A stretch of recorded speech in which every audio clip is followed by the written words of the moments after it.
C'est pas mal. Ouais.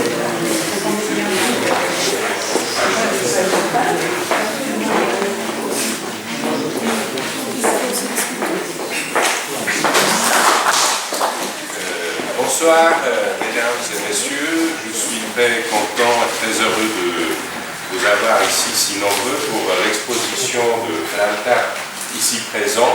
Et je suis aussi extrêmement ravi que nous avons à nos côtés professeur Claude Frondizi qui va nous dire, avant que Franta s'exprime, quelques mots sur le travail de Franta. Mais... Alors, moi, disons, pour dire moi, hélas, la première fois que j'ai pris contact en somme avec Franta, non pas avec lui directement, mais avec son œuvre, c'est en 1977. Pour une exposition qui a été une exposition assez remarquable, qui s'appelait Mythologie quotidienne, qui était plus ou moins organisée par Gassio Talabo et ce que j'appelle la bande à Gassio Talabo. Et c'est là que j'ai vu des œuvres de Franta, 3, si mes souvenirs sont exacts, dont une m'avait frappé très vivement, qui s'appelait Les Frères Ennemis. Et Les Frères Ennemis, c'était d'une certaine manière tout un programme.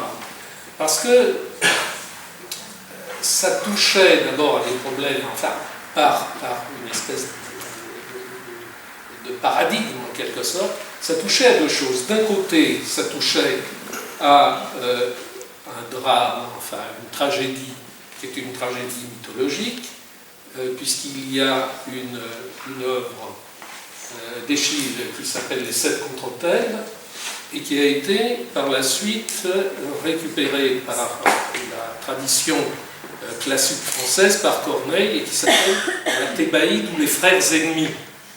Et cette histoire-là, je suppose que vous la connaissez, mais en deux mots, c'est l'histoire d'Étéocle et de Polynice, c'est-à-dire les frères, les fils d'Édipe, qui finissent par rivalité, par s'entretuer. Donc, moi, ce que j'ai lu dans son œuvre, c'est peut-être pas ce que Franta a voulu y mettre, et Dieu sait ce qu'il a voulu y mettre, lui, il le sait, mais seulement en partie, hein, je ne suis pas prudent en disant ça, mais je suis tout à fait affirmatif, et je ne suis pas sûr qu'il y ait mis les frères ennemis de la tradition antique. Et pourtant, ça y est, quoi qu'on puisse dire.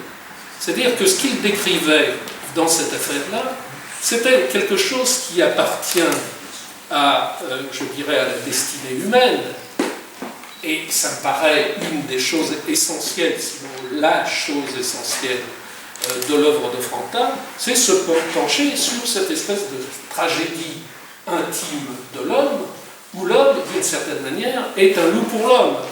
Je veux dire, même cette œuvre que vous avez derrière vous, où ce sont des chiens qui sont censés dévorer un homme, mais derrière les chiens, il y a aussi toujours les hommes.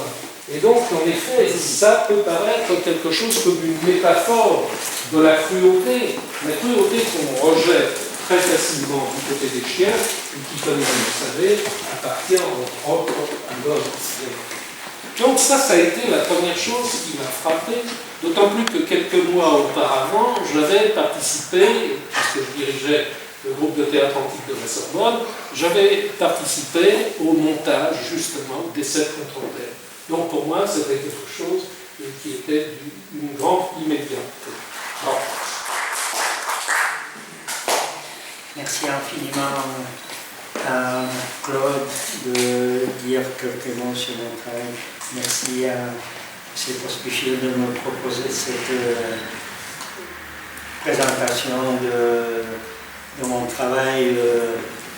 Je vais revenir un petit peu sur les frères ennemis, parce que c'est vrai que, heureusement, cette situation n'est pas aujourd'hui actuelle comme elle était dans les années 58 quand j'ai quitté la Tchécoslovaquie. J'ai été déclaré ennemi de la classe ouvrière et mon frère, qui a souffert, toute la famille a payé très cher mon départ.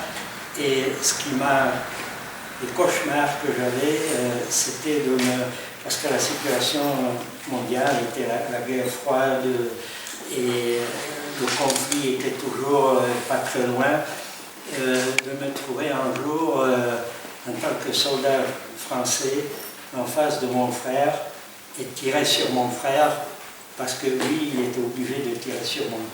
Cette situation, aujourd'hui, heureusement, est passée, mais elle peut se représenter sous une autre forme. Et en tout cas, merci pour ces paroles. Merci. J'étais un éclairage un petit peu sur le travail que je présente ici.